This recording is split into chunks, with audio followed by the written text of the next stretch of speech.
जय गौ माता, जय गोविंदा, जय गोपाला। मैं जीसी दास माधव, पीसी शर्मा आपके लिए एक नई जानकारी लेकर आया हूँ और उम्मीद है कि आप इससे लाभान्वित होंगे। आपने अक्सर ऐसा देखा होगा कि रात को हमने या तो ज़्यादा भोजन कर लिया, उसके बाद या हमने भोजन किया, दूध पी लिया और तुरंत सो गए। और रात को अक्सर करके ऐसा हुआ कि एसिड बना और गले तक आ गया, और कभी कभी तो ये नाक से भी निकल जाता है और बहुत जलन होती है, बहुत पीड़ा होती है। ये एसिडिटी की एक्सट्रीम पोजीशन है और इससे बहुत तकलीफ होती है। मेरे बहुत सारे मित्र ऐसे हैं, मिलने वाले हैं, मेरे आत्मीय जन हैं जिनको ये परेशानी अक्सर होती है। कुछ लोग ऐसे हैं जिनको सुबह सुबह ही एसिडिटी परेशान करती है, फिर बाद में शाम को। लेटेस्ट सी आइए देखते हैं इसको। तेजाब बनना या एसिडिटी होना, ये क्या है, इसके बारे में जानकारी लेते हैं। इस जानकारी के लिए हमें सबसे पहले अपने डाइजेस्टिव ट्रैक्ट यानी कि हमारा जो पाचन नली है उसके बारे में थोड़ा सा देखना पड़ेगा। बहुत शॉर्ट में आपको बताऊंगा। यहाँ से आप भोजन ग्रहण करते हैं और ये आपका पूरा का पूरा ये भोजन नली, यहाँ ये आपका पेट है जिसे इंग्लिश में स्टमक कहते हैं, यहाँ तक ये भोजन आपका आता है। और ये जो लंबा पूरा जो नली है, दिस इज कॉल्ड ईसोफेगस। ये ईसोफेगस है। अब यहाँ आने के बाद में यहाँ ये जो पेट और जो ईसोफेगस है, इसके जोड़ पर एक वाल्व होता है जो इसको खुला रखता है या बंद करता है। That is called lower oesophageal sphincter open. एक बार भोजन आपका अगर पेट में आ जाता है तो ये इसको ऊपर नहीं जाने देता है, ये इसका काम है।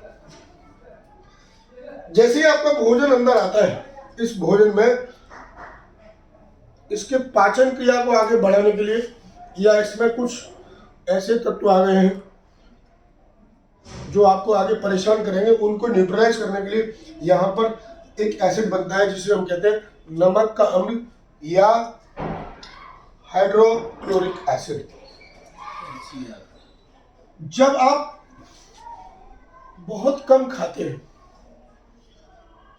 या बहुत लंबे समय तक आप नहीं खाते हैं, तो भी ये जो एसिड है ये लगातार यहाँ बनता रहता है। अगर यहाँ आपने जितनी उचित मात्रा में आपने भोजन करना है उतना भोजन आपने नहीं लिया है, लेकिन एसिड उतनी ही मात्रा में बनेगा।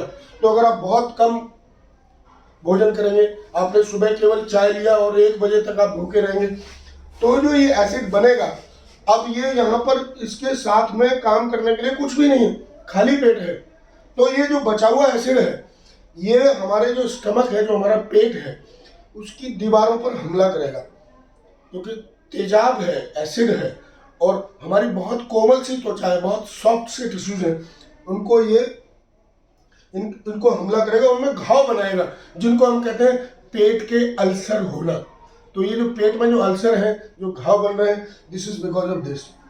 तो सबसे पहले तो मैं आपसे निवेदन करूंगा कि लंबे फास्ट न करिए। सुबह रात को आप भोजन करते हैं, उसके बाद सो जाते हैं, सुबह तक आप खाली पेट रहते हैं। ये जो आपकी फास्टिंग है, इस फास्टिंग को तोड़ने के लिए जो सुबह आप खाते हैं उसका नाम होता है ब्रेकफास्ट। फास्ट को ब्रेक करो। तो वो जो ब्रेकफास्ट है आपको, वो कैसा होना चाहिए? It should not be a cup of T. ये केवल एक चाय का प्याला नहीं होना चाहिए, इसके साथ आपके लिए इतना खाने का होना चाहिए ताकि ये पेट में जितना भी आपका एसिड बनता है वो पूरे के पूरे एसिड को अपने अंदर समा के उसको खत्म करे, ताकि जो दीवारें हैं हमारी जो पेट की, उन पर ये जो एसिड है वो अल्सर नहीं बना पाए। रात्रि को आपको जो भोजन करना है वो इतनी मात्रा में करना है कि इस स्टमक में इतना ज़्यादा आपको प्रेशर जनरेट नहीं करना है कि ये एसिड बना, और एसिड बनने के बाद में जब यहाँ अल्सर पैदा होते हैं, यहाँ पर इरिटेशन पैदा होती है, तो ये जो लोअर ईसोफेजियल जो स्फिंक्टर है ये खुल जाता है, और जो भी आपने यहाँ अंदर लिया ये ज़्यादा एसिड के साथ में ये सीधा वापस आता है रिफ्लेक्स के रूप में, और कभी आपके गले में जलन पैदा करता है, कभी आपके मुंह तक आ जाता है, और कभी कभी जब आप सो रहे होते हैं तो आपके नाक में होकर भी वो निकलता है, तो आपको बहुत जलन पैदा करता है। अगर ऐसा आपके साथ हुआ है, अभी अभी हो रहा है, तो जो सबसे जो एक बेसिक सी बात है वो आपको बता देना चाहूँगा। एसिड है, इसे हमें न्यूट्रलाइज करना है, इसके असर को खत्म करना है। और एसिड को न्यूट्रलाइज करने के लिए आपको बेस की जरूरत पड़ेगी, आपको क्षार की जरूरत पड़ेगी। और सबसे जो सेफ क्षार है वो है खाने का सोडा। आप खाने का soda, sodium bicarbonate, it is written here, ये सोडियम बाइकार्बोनेट को आप पानी में घोल कर अपने अंदर लेंगे तो ये जितना भी एसिड है ये न्यूट्रलाइज हो जाए। वैसे मैं किसी का प्रचार नहीं कर रहा हूँ, लेकिन नॉर्मली लोग सोडियम बाइकार्बोनेट ऐसी स्थिति में होता है तो नहीं मिलता, पंसारी की दुकान बंद है, अगर आप मेडिकल स्टोर पर जाते हैं तो इनो आप लेते हैं, उस इनो में और कुछ नहीं है, केवल यही सोडियम बाइकार्बोनेट है। इस सोडियम बाइकार्बोनेट को आप इंटेक करते हैं, थोड़ी देर बाद में वो एसिड को न्यूट्रलाइज कर देता है। और ये करना आपके लिए कोई परेशानी का कारण नहीं है, इसके कोई साइड इफेक्ट नहीं है। इसलिए जब भी ऐसी स्थिति आपके साथ हो, जब भी आप किसी बारात में जा रहे हैं, पार्टी में जा रहे हैं और वहाँ आपको लग रहा है कि शाम का भोजन आपका बहुत हैवी होने वाला है और रात्रि को आपको ये परेशानी हो सकती है, एक या दो पाउच अपनी जेब में रखिए, क्योंकि उस समय रात को आपको अगर तकलीफ होगी तो आपको कहाँ डॉक्टर ढूंढते फिरोगे, कोई तकलीफ नहीं होने वाली उससे। ये आपको ये सारी चीजें, ये जो एसिडिटी है ये आपके जो खान पान का जो प्रॉब्लम है ना, आपकी जो गलत हैबिट्स हैं, आपकी जो गलत आदतें हैं, ये कोई बीमारी नहीं है, ये आपके जो गलत आदतें हैं खान पान की, उनका परिणाम है। जैसे ही आप अपने खान पान की आदतों को ठीक कर लेंगे ये समस्या आपकी हल हो जानी है। Now let us come to जो जो जो डॉक्टर्स हैं, अगर उनकी भाषा में आप बात करेंगे, मैं फिर से निवेदन करना चाहूँगा, मैं डॉक्टर नहीं हूँ, मैं केवल डॉक्टरों से बात करता हूँ, गूगल इज देयर, वहाँ से बहुत सारी चीज़ें निकालता हूँ और अपने जो मित्र हैं उनसे उनकी जो परेशानियाँ उनके साथ बात करता हूँ तो ये सारी चीज़ें निकल कर आती हैं। इससे वो अपनी जो मेडिकल लैंग्वेज जो टर्मिनोलॉजी है उसमें कहते हैं इसको GERD, gastro oesophageal reflux disease, gastro oesophageal reflux disease.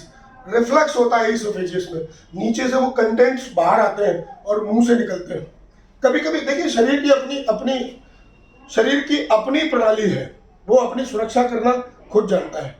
इसलिए कभी कभी आप जब बहुत ज़्यादा भोजन कर लेते हैं, आपको बहुत ज़्यादा ऐसे बनता है तो तुरंत आपको इस रिफ्लक्स के रूप में बहुत सारी उल्टियाँ करवाता है और आप देखते हैं जब आप उल्टी कर देते हैं वो चीज़ें बाहर निकल जाती हैं, उसके बाद आपको आराम नहीं आ रहा।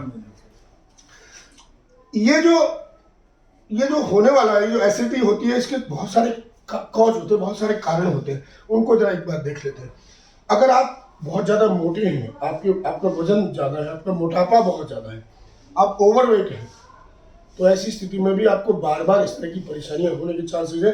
इसलिए आपको अपने खान पान को बहुत सुपाच्य और नियंत्रित रखना है। आपको जंक फूड नहीं खाने, बाजार का खाना आपको नहीं खाना है, स्पाइसी फूड आपको नहीं खाने, मसालेदार चीज़ें आपको नहीं खाने। अगर आप धूम्रपान करते हैं, स्मोकिंग करते हैं तो आपको नहीं करना है या धीरे धीरे करके कम करते लाना है और उसको समाप्त कर देना है।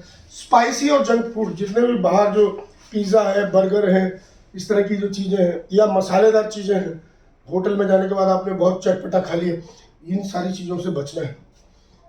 रात्रि को विशेष रूप से मैं कह रहा हूँ आपसे, रात्रि को विशेष रूप से आपको भोजन ज़्यादा नहीं करना है, क्योंकि अगर रात्रि को अगर आप भोजन ज़्यादा करेंगे और आप सीधे सो जाएंगे तो ऐसी स्थिति में आपको ये रिफ्लक्स होने वाला है, आपके गले में, आपके नाक में इस तरह की परेशानियाँ होने वाली हैं, तो इससे आपको बचना है।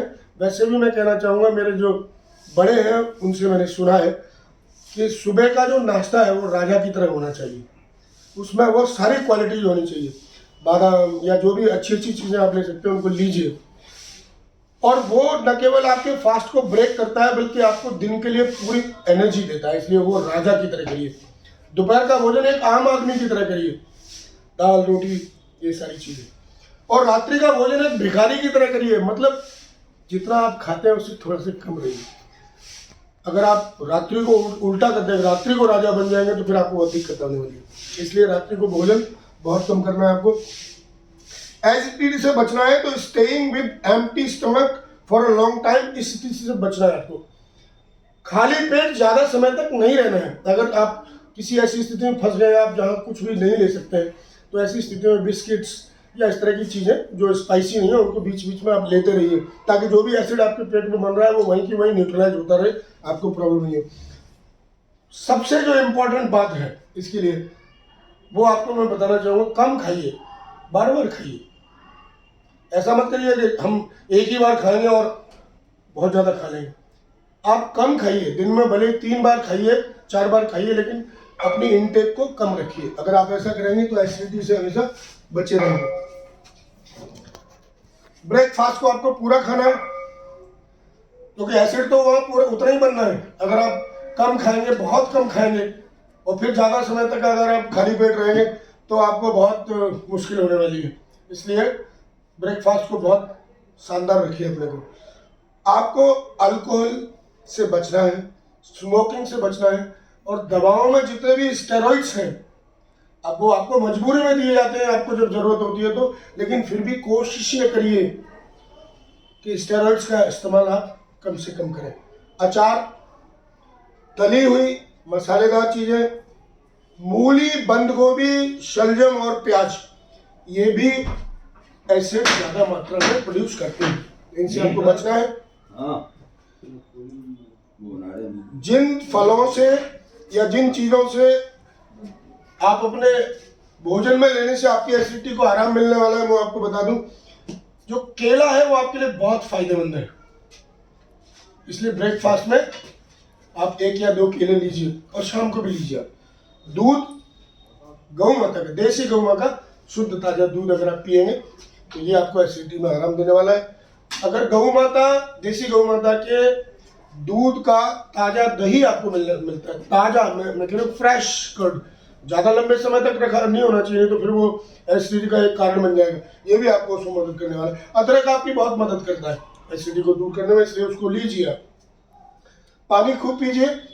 तरबूज है, जीरा आपको बहुत लाभकारी है। जीरा अगर आप प्रॉपर मात्रा में लेंगे तो आपको एसिडिटी की समस्या होगी ही नहीं। मिंट, पुदीना, इसका भी आप इस्तेमाल कर सकते हैं। तो इस ओवरऑल वीडियो के माध्यम से मैं आपको ये कहने का प्रयास कर रहा हूँ कि एसिडिटी कोई बीमारी नहीं है, ये केवल परिणाम है, टेम्परेरी है, वो हमारी गलत खान पान की आदतों की वजह से है। तो आइए इन आदतों को ठीक करते हैं और एसिडिटी को विदा करते हैं। जय गौ माता, जय गोविंदा, जय गोपाल।